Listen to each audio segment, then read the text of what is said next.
Yes, I practiced this pronunciation a little bit, but there will not be a quiz afterwards.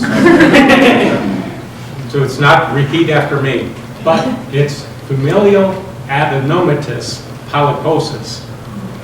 And I've known about FAP. I'm going to call it FAP for short. It'll take less time. I've known about it, well, since I was a young child, because I knew my father had this. And I had an older brother who also had the condition. And FAP needs to be ideally diagnosed when you're 10, 11 years old. Not a very good time for adolescence, when your whole image of who you are is developing at that time. And when I was 13, through a screening, I found out that I had FAP. And that was the ashes period of my life.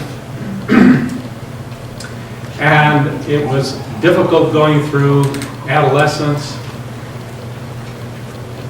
But fortunately, there were some key people in my life who made a difference. First of all, my father.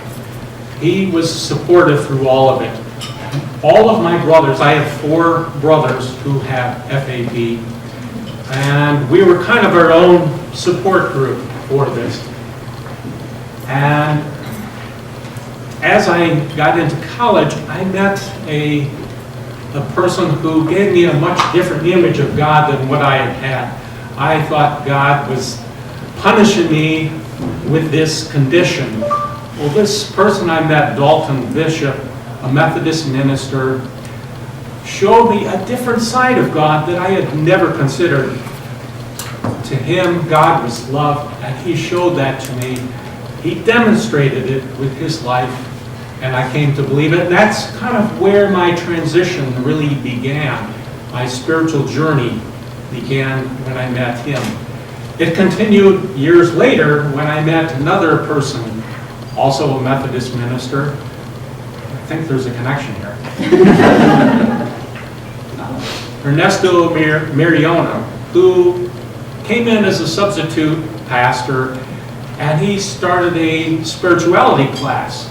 And through that class, I found out, I was introduced to a book called The Disappearance of the Universe by Gary Renard. Maybe some of you have heard of it.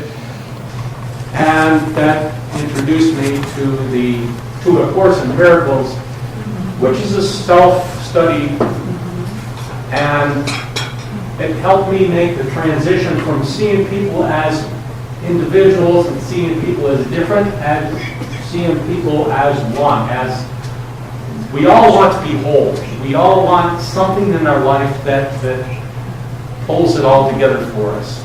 And for me, the Course in Miracles does that. I met my study coordinator, told me about a symposium that was happening in the fall of 2014. And during that time, I was kind of wondering, is there a support group, an education group for people with my condition? And I looked around, there was not such a thing, not in the state of Michigan, and as far as I knew, not in the country. So I had a vision, an inspiration, that I would start this support group. But I needed a lot of support to do that.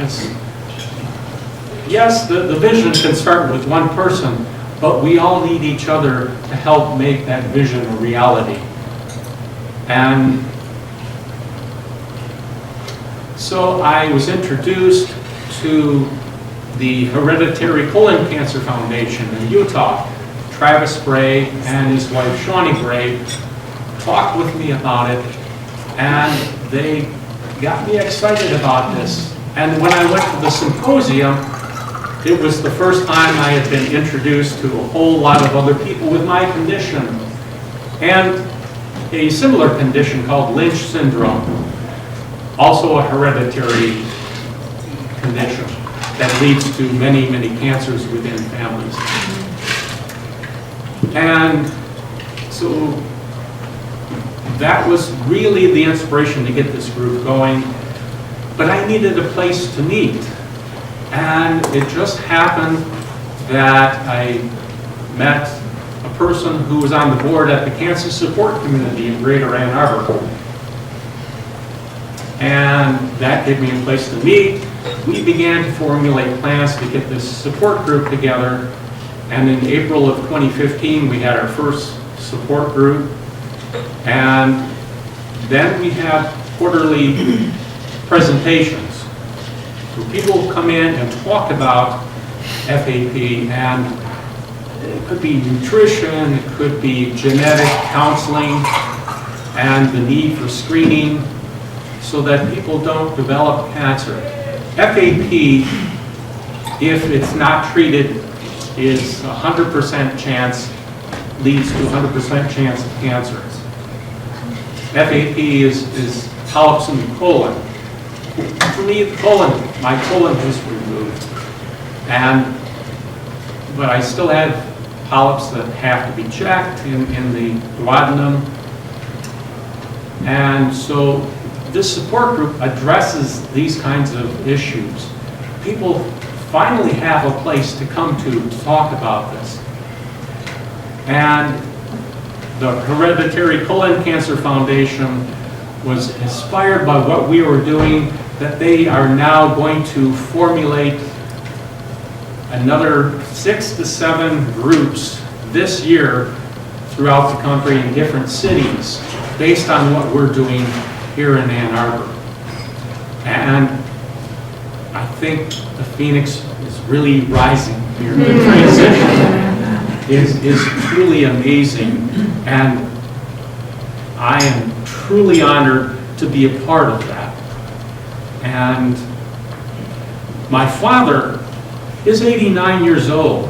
He's been an inspiration to a lot of people. We had one person who came to our group who was in his 20s, very depressed, very afraid that he was going to die.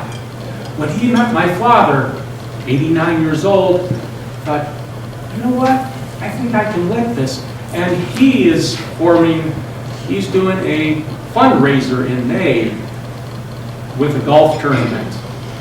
He's really taken off, and he's inspiring a lot of other people. Many people have been touched by what we're doing. My father has certainly been an inspiration to me and is being an inspiration to many other people. He spoke at the Chicago conference in December, which was the first opportunity to establish a group outside of Michigan. There's groups planned for Tennessee and Buffalo, New York this year, and there's going to be perhaps another 5 or 6 that, and groups will come out of this based on what we're doing here, and I'm very pleased to see how this has just spread and is touching many lives and influencing many people. It's truly an honor to speak with you about this tonight.